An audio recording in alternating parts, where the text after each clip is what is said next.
At ngayon po ang kwento naman ng isang estudyanteng nagsikap upang maging honor student noong elementary at high school. Nagpursige para maging scholar sa kolehiyo. Ngunit ngayon po, lahat ng kanyang pinapangarap at pagpapakahirap ay nanganganib pong mauwi sa wala nang dahil sa isang misteryosong karamdaman na dumapo sa kanya. Sumasakit po siya, kumikirot po. Hindi ko na po maramdaman yung mga paa ko. Isang misteryosong sakit ang tumama sa kanya. Para bang nadaganan po ng patay. Na nung una'y inakala niyang dahil sa kulam. Pinunta po ako sa ospital. Maging ang mga doktor sa kanilang lugar ay nagtataka. Hindi naman po matukoy yung sakit ko. Siya si Fe Dominica Martinez, 19 anyos, tubong Ilocos Sur. Nagsimula ang kalbaryo ni Fe nang mag-field trip ang kanilang klase sa Maynila. 7 buwan na ang nakakalipas.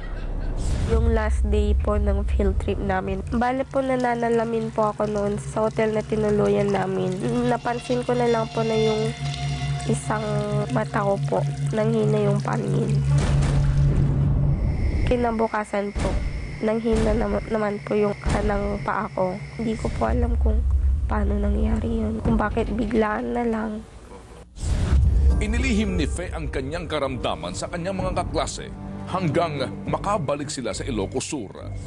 Nagulat ako. Hindi ako akalain na sabihin niya sa akin yon na may sakit siya pagdating niya. Pero ayaw niyang mag-absent. Isinakripisyo ni Fe ang pahinga noong linggong yun.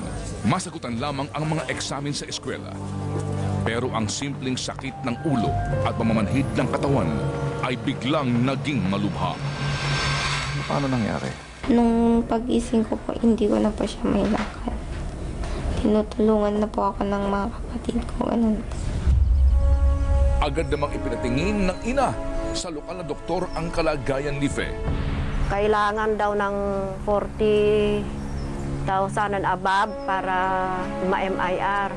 Pero wala kaming pera, hindi namin na pa-MIR.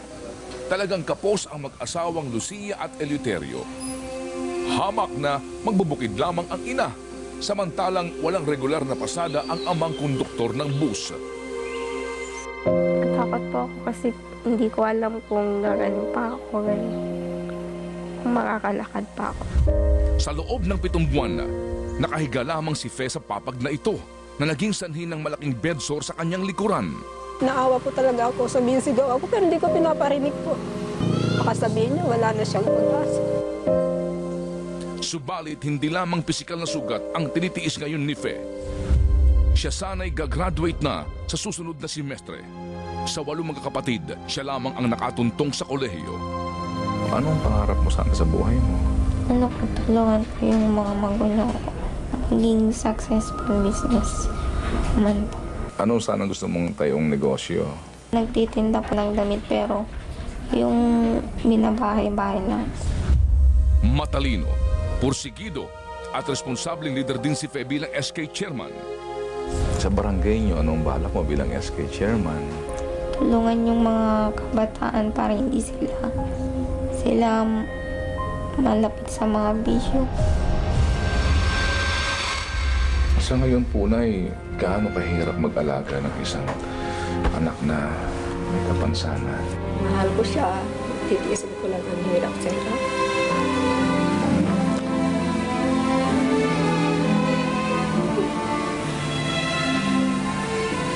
Kahit hindi nila sabihin, alam ko po nahihirap.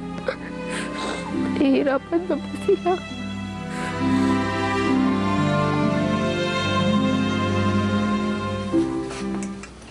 Kuman natin. Hangad naming matukoy ang kanyang karamdaman, kaya't iniluwas namin ang mag-iina sa Maynila. Pinasuri namin siya sa Metropolitan Medical Center upang magpa-MRI.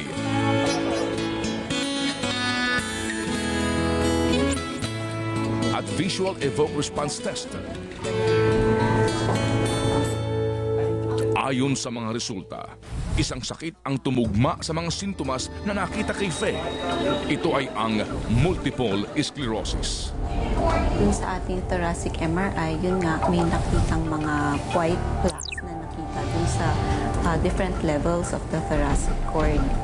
Sabihin nito, natatanggal yung myelin, ito yung bumabalot sa buong spinal cord. And Fe was complaining kasi of blurring of vision on the left side. Talagang abnormal na yung visual evoked response niya for both eyes, hindi lang sa left side. So, ibig sabihin, yung nerves in the different parts of the central nervous system affected na rin.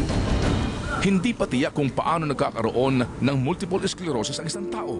Pero ayon kay Dr. Bolanos, makakatulong ang pag-inom ng steroid drugs upang maibalik ang motor skills ng pasyente.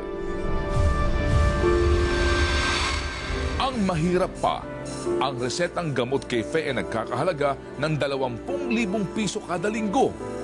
Hindi rin madaling makuha ng komersyal at walang takdang panahon kung hanggang kailan ang kanyang gamutan. Araw-araw, siguro may-ang darasal ka.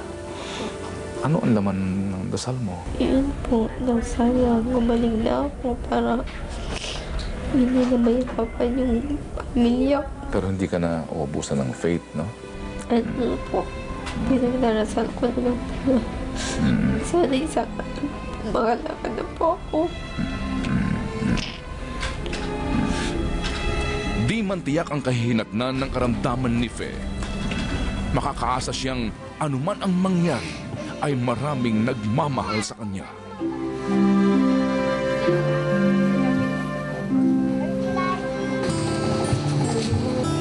Ito yung mga friends mo, anak. Panginoon, alisin mo ng sakit yung anak ko para mapagpatuloy niya ang mga gusto niyang gawin sa buhay.